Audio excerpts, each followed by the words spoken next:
What if I told you that attention is the new currency? And the way you show up online could be your greatest asset or your biggest liability. Today, I have the purposeful, the powerful, and the poised Shayna Davis. And she joins me to break down what it really means to succeed in the influence economy. We'll talk about it right after this. Educate, empower, enable, impact. Thank you for tuning in to That Will Never Work, an award-winning podcast where we share inspiring information and personal experiences related to business and the entrepreneurial journey from those who are leaders in their respective field. Now, here's your host, author and business coach, Maurice.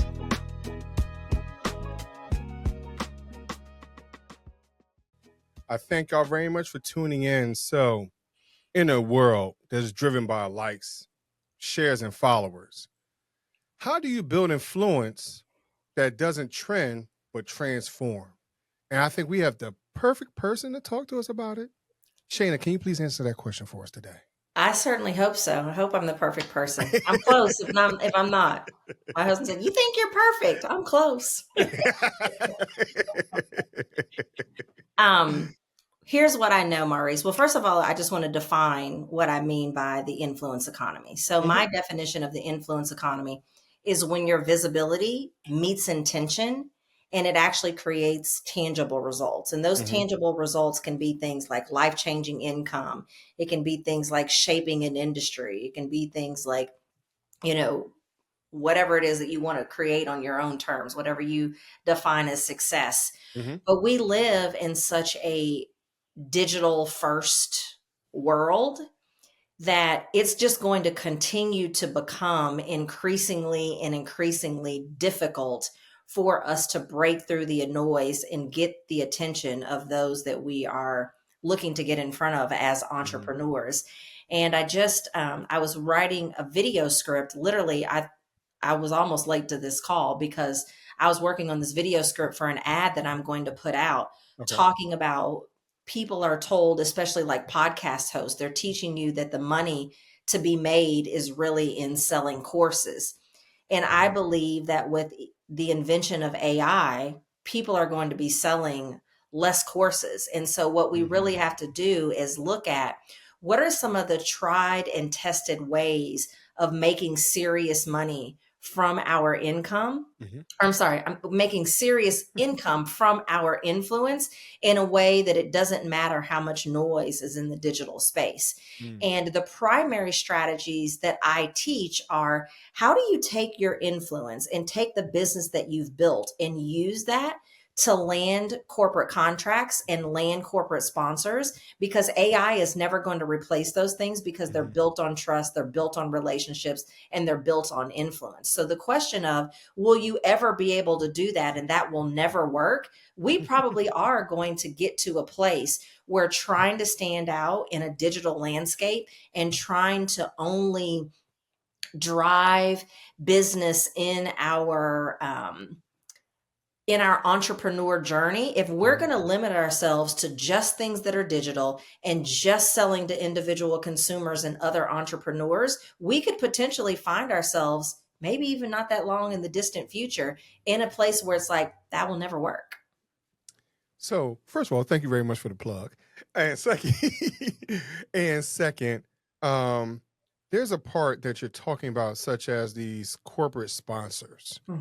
Some of us feel like we're so far away from that because it feels far away.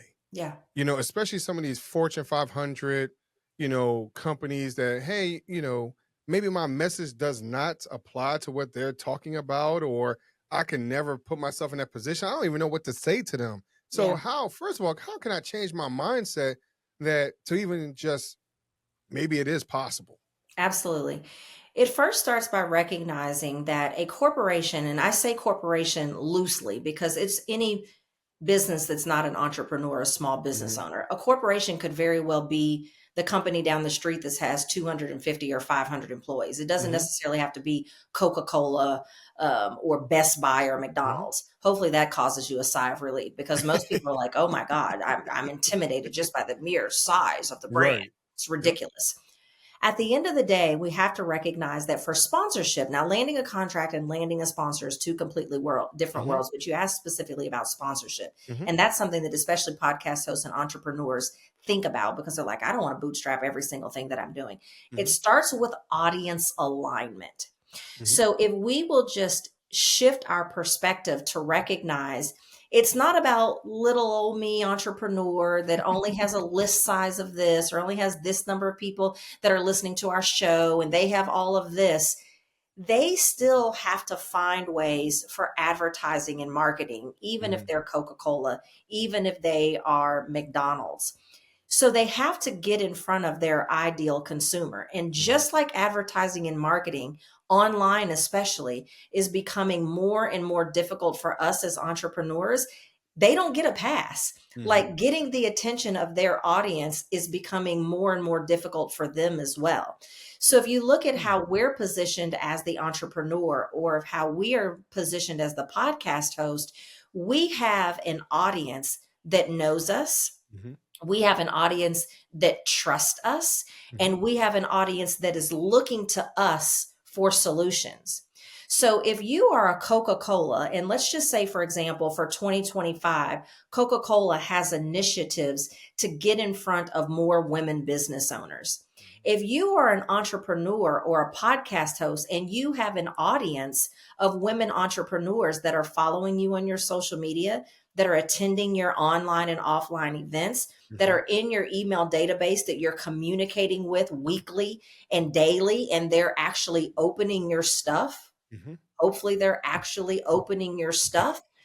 Then you have a great value proposition to say to the decision makers at Coca-Cola, to say, hey, listen, I saw in a recent press release that you have initiatives for 2025 to get in front of more women entrepreneurs.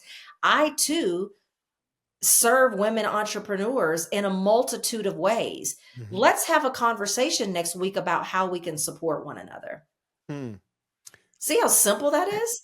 Then it's not a matter of like, oh, my size or my this or little old me. It's about the fact that I recognize that I already have access to the types of people that you are looking to have access to.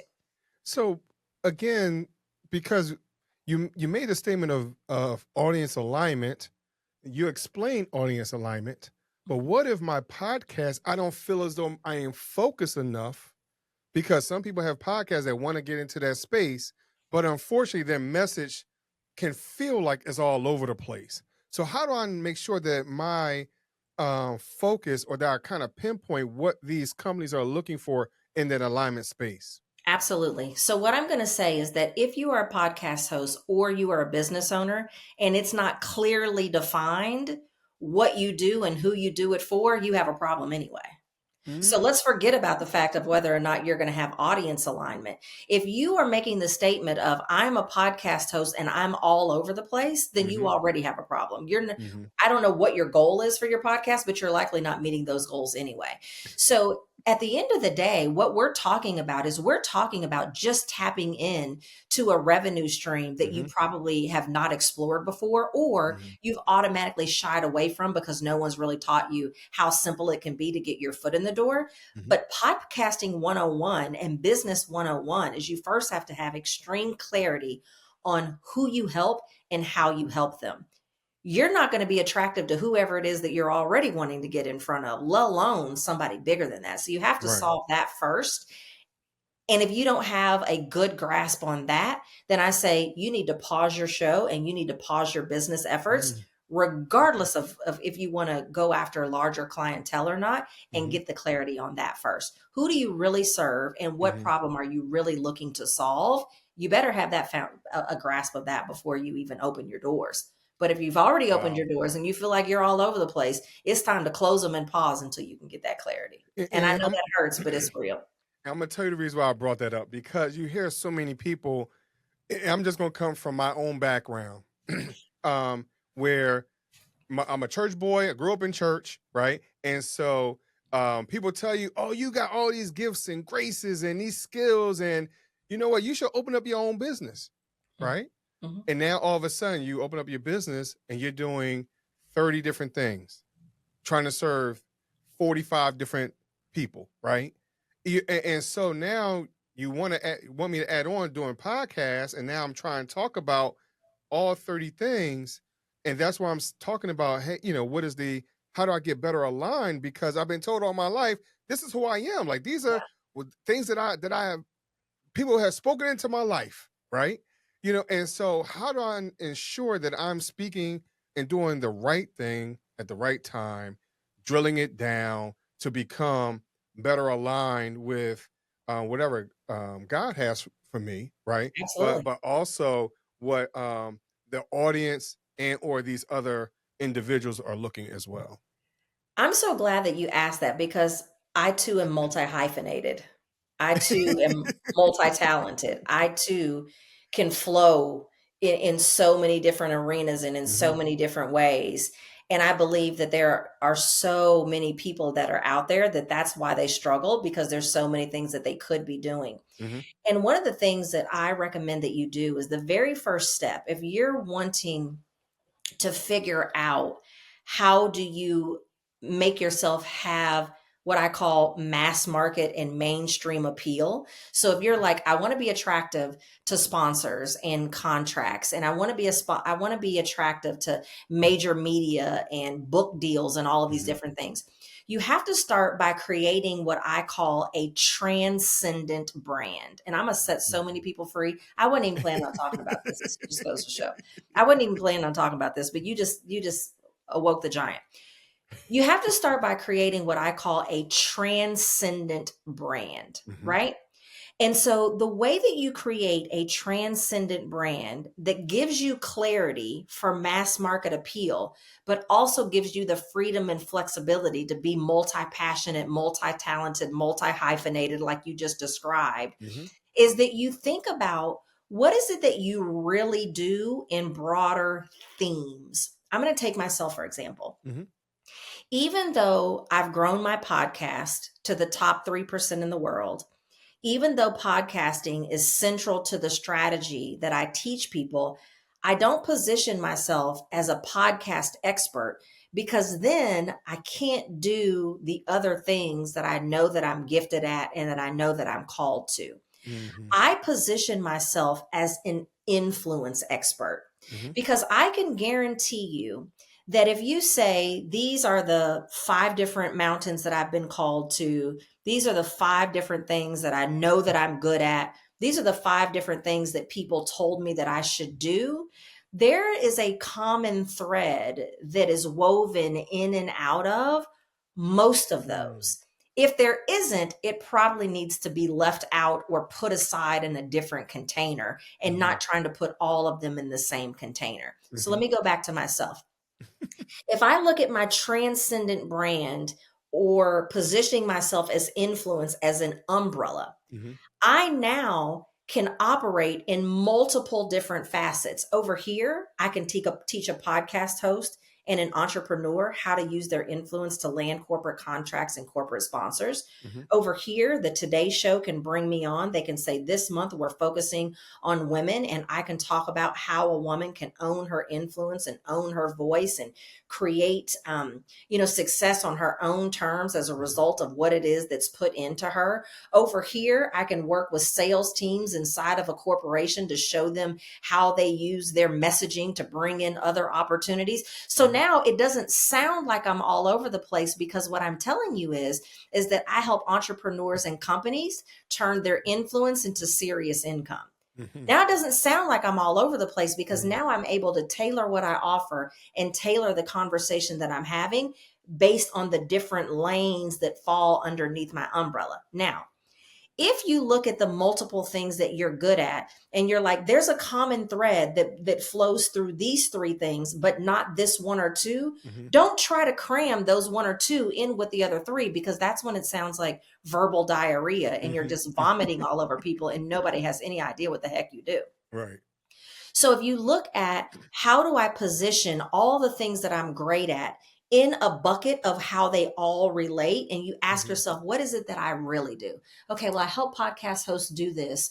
Over here at church, I do this. And over here, I do this. But what am I really doing? What is the broader theme of what it is that I really do? And you package yourself as that. Then you just have to tailor the conversation based on where you are. And it gives you the ability to have a blanket statement of everything that you are. Then it doesn't feel all over the place, and you can be a little bit more like, let's just take a podcast, for example. If there's 3 different things, but they all fit under a different umbrella, this week you may talk about one thing, next week you may talk about something else, but it still all ties back to that general theme and umbrella of what it is that you're really good at. And I think as I'm listening to you, and I'm using a church mentality, because a lot of times we're in different organizations within a church, and each one does not always fit with the next. And so how can I understand that even though, yes, I'm under one building in one place, but the ushers may not, I was an usher, I was an acolyte, I was a youth choir, like, I was all these different parts, but they don't always feel like they're all, all together. And my responsibilities were different.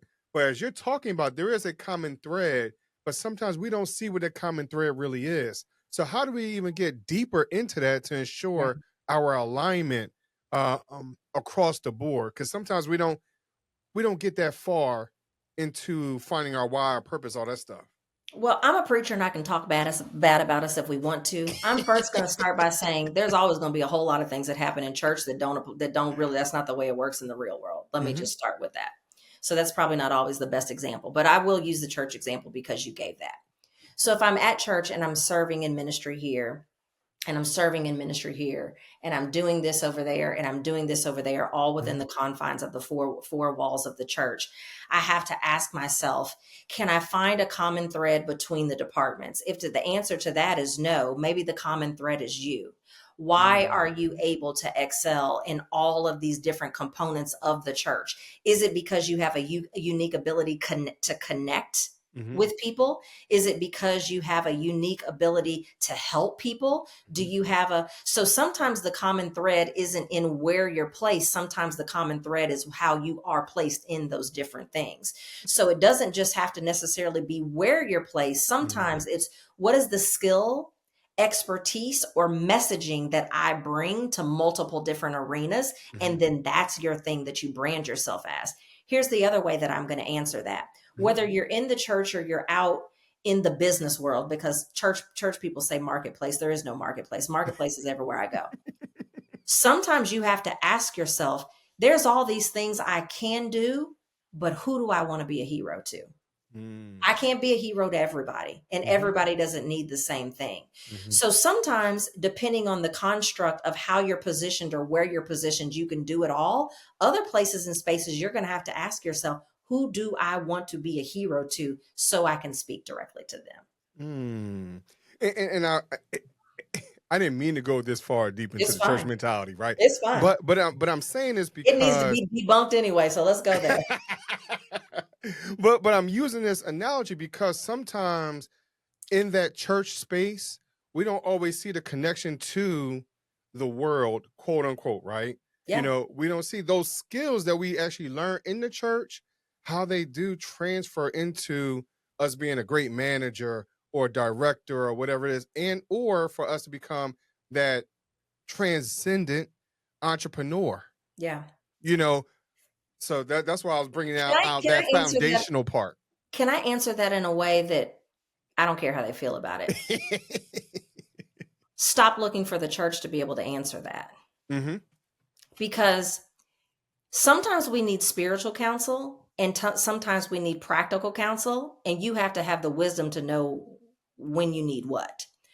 Oftentimes, we're trying to get spiritual counsel to teach us how to operate in the world. And if the person that is giving you that counsel doesn't have that experience, sometimes they can't give you the best advice. Mm-hmm. So what I would say is that I like to say all the time, if your pastor has never owned a business, has never been in management, he might be able to prophesy to you and he might be able to tell you what thus says the Lord or what the word says, but he has no real world application to help you. He's probably not the person to advise you in that area of your life, or she in my instance. So you have to ask yourself, if what it is that I'm looking to learn, Mm-hmm. I need to make sure that the person that I'm asking for advice actually has real world experience in that area. Mm-hmm. If not, you don't necessarily know that what they're telling you is going to transfer in, or translate in is a better way to say it, Mm-hmm. into the area that you are wanting. At my church, our members will be fortunate because my husband and I both are entrepreneurs. We're both investors. Like, there's a lot of things that we have done outside of church that we can speak well to without just giving them chapter and verse of the scripture, without just telling them what it is that we're sensing or what it is that the Lord, Mm-hmm. gave me last night in my prayer time. They will be able to get both. But if the person that you're looking for to give you the advice has not done what it is that you're asking them to do, it doesn't matter how spiritual they are. It Mm-hmm. doesn't matter how practical they are. And vice versa. Don't ask your manager for advice on how you operate at church. Like, you need to make sure that you're getting advice from the people that have been there, done there, that, and got the t-shirt. I don't care how much they love you. They may not be able to help you. Same goes with your family. Your family cannot support you in areas that they've never ventured into, Right. but we're upset because they're not, quote unquote, since we're out on video, supporting us. We're looking for solutions from people that don't have the capacity to help us solve the problems that we need to solve. Hmm. So that's unfortunately, that's when we have to take the time to look in the mirror, right? Because we have these people that influences us, Mhm. right? Again, using the church mentality in a church in the world's perspective, because sometimes you look at church, I have all these elders and leaders and people ahead of us, but then on the other side, I'm looking at all these influencers because those are my influences, right? Mhm.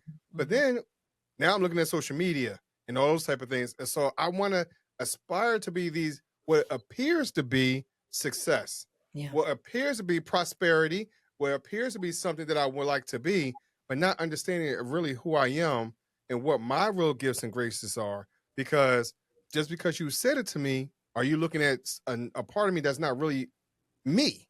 Mhm. You know, and I think that's the part that we have to understand as well, as our own influencers. You know, as we understand how we influence and how we impact the world, of looking in the mirror and see who we really are, and understanding what um, sets us apart Yeah. from the person next to us. And the reality is that we can't always, I don't care how great of a barber you are, you can't give yourself a great haircut, not as well as what you can give somebody else. Right. It's also been said, like, we can't read the label from the inside of the jar. Hmm. There's only going to be so much that you're ever going to be able to do for yourself, which is why we should have mentors and which is Hmm. why we should have coaches. I love the fact that you talked about social media because, unfortunately, we started talking about courses at the beginning of this conversation.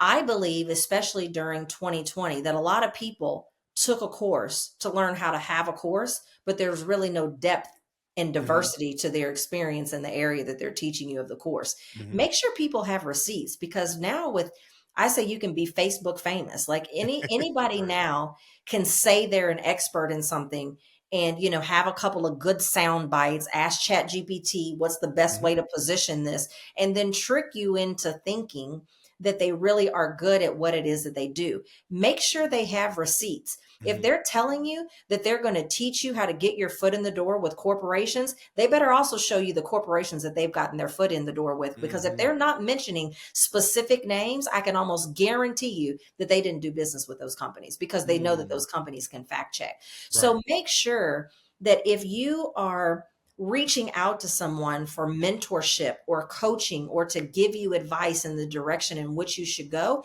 make Hmm. sure they actually have receipts and not just sound bites. And sometimes we don't do that. because we're so busy and caught up in what the image is. Yeah. And hey, just because you took a picture in front of this Lamborghini or this 6-bedroom, 5-bath house, we assume because you took a picture of it, because you're walking through it, that it's yours. How do we know it's not an Airbnb? Correct. How we know you didn't get off a Turo? You get what I mean? And you know why they have to do that? Because they have no depth. They Mhm. have no diversity. They're not a sophisticated mentor. So they're playing on your emotions because they recognize that buying decisions by and large are emotional decisions. Mhm. And so shame on you if you fall prey to that because they were able to tap into, and I'm not saying that you shouldn't have stuff. You know what I Right. mean? I love stuff and I love nice stuff. And I believe that sometimes we're not driven by the right things, so we're attracted to the wrong things. So my thing is this, is that I'm going to go back to the asking for receipts instead of sound bites. Mhm. If you see this individual and like you're drawn to the fact that they're going to show you how to make so much money because they're in front of this house and they're getting out of this car that the doors lift up like they're back in the Jetsons and all those things, that's great that you were enticed by that. Mhm. But be mature enough. That's the best word that I can come up with. Be mature enough to explore beyond that and ask the questions beyond that.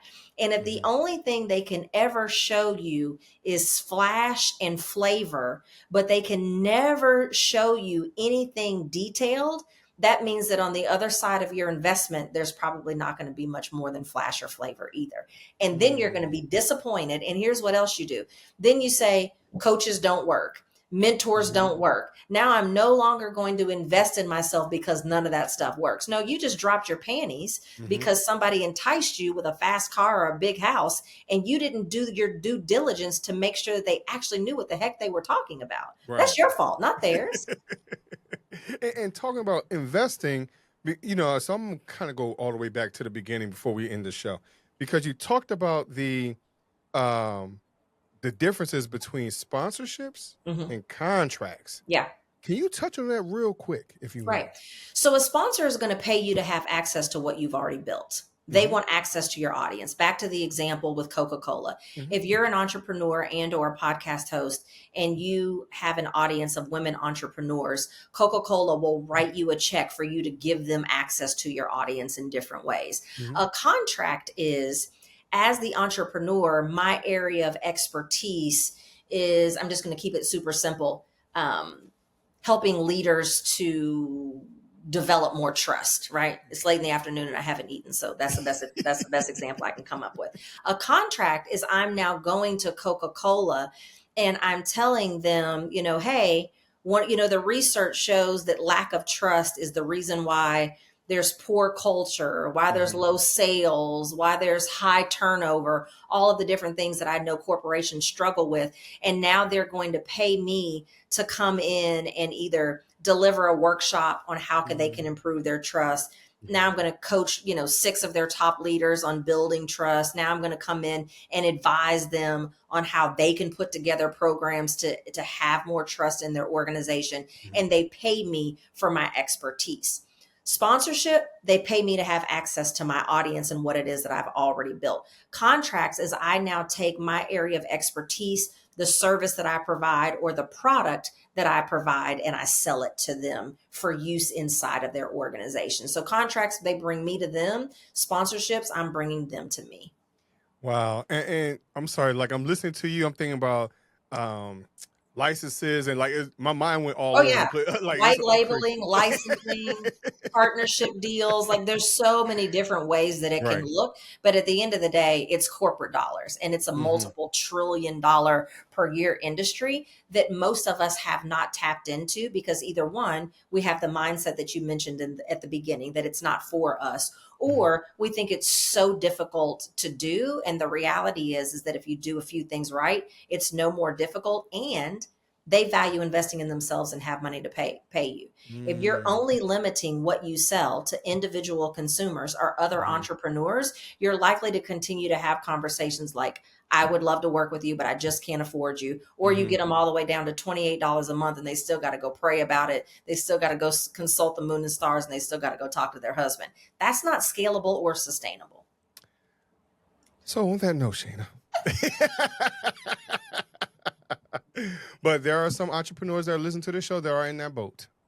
You know, that's how I got started. I was like, listen, I was making good money and I came over here to do this whole entrepreneur thing, and I can't have another conversation with another person that can't pay me. And so I just thought to myself, if I'm helping entrepreneurs become more productive, I think I could probably help people inside of a bigger organization become more productive. It just took me 18 to 24 months to really figure out how to do it. And now I just said, you know what? Not on my watch, not on my dime. I'm just going to teach other business owners and entrepreneurs how they can do the same thing. It's not that hard. There was just very little people out there at the time to teach you how to do it. And I'm going to say this and I'll move on. Many of the people that are out there right now that are showing up in your feed, that they can teach you how to land corporate sponsors and they can teach you how to land corporate contracts. Since I know what I'm doing, I can look at their sales page and see they don't know what they're talking about and that they're teaching you ways that don't work. Nor are they telling you exactly what companies they worked with, and there's a reason for that because they haven't worked with any. Wow. So we can go on forever with this.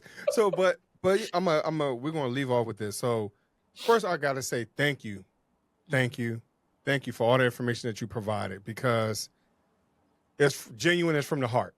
You know, this was a totally off base show. Like we didn't see any of this coming, right? I didn't plan to talk about any of this. But I told you there was going to be a genuine conversation, right? Yeah. You know, and so I didn't have a laundry list of questions. And hopefully y'all can listen to this, and this is how the show is structured. Yeah. It's totally like improv, to be honest. You know, but for those individuals that are looking to get more confidence, because some of the things that I'm listening to you as well is confidence, being more self-assured, self-aware, understanding what I need to put out there, all those type of pieces in addition to. So where can they find out some more information from you and or listen to your content besides listen to all the other podcasts? Because I had fun listening to you and some other shows before I listen to you today. Yeah. So I'll first start by, I want to just address the confidence issue. Most of the reason why we don't have confidence is because we know we don't know what's going to come next, or we don't know what to do, right? Think about even if you've fallen and broken your leg and you haven't been able to put weight on it for 3 or 4 months. You're not going to be very confident that when you put weight on it the first time that your knee's not going to buckle. But you take a step and you don't fall. And then you take 2 or 3 more steps and you don't fall. What happens? You're automatically more confident. It's no different with this. Most of the reason why we lack confidence into going after these more higher value opportunities is because we don't know what to expect and we don't know what to do. But your confidence will go up if you have somebody show you, like, do this, say that, don't do this, don't do that. Position it like this, don't position it like that. And so I created what's called the Influence Economy Playbook. And I'll tell you how your folks can get it for free. So if they go to, let me just tell you what's in it first. There is a guide that is full of sophisticated strategies of how you can begin to position yourself for this and kind of what's possible. There is a visibility tracking checklist in there. And there's also a visibility ROI calculator for you to determine whether or not you're actually getting a return on investment of the visibility activities that you're doing in your business every week. It'll probably blow your mind, the stuff you need to stop doing, because visibility doesn't automatically create profitability. So if you go to influenceeconomyplaybook.com, at the bottom, it's going to ask you, it's going to tell you that it's $47. At the bottom, it's going to ask you, do you have a coupon code? Type in the word free. Now, here's the instructions. There's almost going to be one person that doesn't listen. And if you don't, I'm not giving you your $47 back. I used to say, if you make a mistake, I'll give you your $47 back. But I'm just tired of people not following instructions.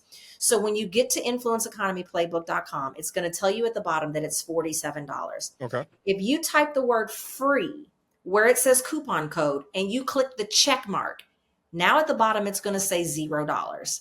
Yes, it's going to ask you for your credit card. It's not going to charge you because it says $0. That's just the way the e-commerce sites work. Right. If you don't put the word free and check the checkbox, it's still going to say $47. And then when you email me, I'm not giving you your $47 back. I'm tired of doing that. But if you'll type the word free and click the check mark, I promise you that the Influence Economy Playbook will be yours absolutely free. And that's a great place for you to get started. And then my show is also called the Influence Economy Podcast, and you can listen to a new episode every Monday. Nice. So I wrote it down so that way I could make sure it is clear in the show notes. Yes. And for those of you who are walking, running, riding a bike, whatever you're doing, please, when you have a moment, sit down and follow these instructions. Please follow Replay the show. Yeah. Look at the show notes, whatever it is, please download this playbook because now I'm curious. Now I gotta test it out for y'all. Go and get maybe it. do a review for it. Go get it. I love it. But before I let you go, Maurice, if it costs you $47 and you don't follow the instructions, don't ask me for your money back because I ain't giving it to you. Well, I'm gonna be honest with you because we have to support each other. So even if I gave up the $47, I'm pretty sure it'd be well worth it. Yeah, I think so. But I do have one more thing to say. Yeah. Or one more question. For sure. My would you rather question. I end the show with this all the time. All right. And so, and because you're good sport, I might ask you the second question too. Okay. But the first one is, would you rather choose 3 doors or a fork in the road? 3 doors or a fork in the road? Now, use your imagination. Yeah. There's no right or wrong answer. I think I'm going to choose a fork in the road. Okay. Only because there's only 2 options instead of 3. And if you give me too many choices, I'll slow myself down. So yeah, I think I would rather have a fork in the road because then I can ask myself, there's just so many different questions that I can ask myself about, like, do I go this way or that way? And, what does this look like? What does that look like? I don't know. There might not be nothing behind them doors. Right, I don't know. right. I think I'd rather have a fork in the road. Okay. Now, because like I said, you're being a good sport and I'm enjoying our vibe. So I asked this question on the show with my wife. Okay. All right. And so the way we end every show is, if you could choose anyone in the world, dead or alive, to sing a duet with, who would it be? If I could choose anyone dead or alive to sing a duet with, it's going to be Lettucey. Really? Yes. Wow. Nice. That's a good choice. Yeah. That's a good choice. And then I'm probably not going to sing because... Well, I'm going to tell you, everyone says the same thing. Like, I'm going to let them sing. I'll just sit with my tambourine on my... I can sing well enough to be somebody's backup. Okay. But I get so enamored. So let me just tell you a quick story. I went to a Lettucey conference, Jesus help me. I went to a Lettucey concert.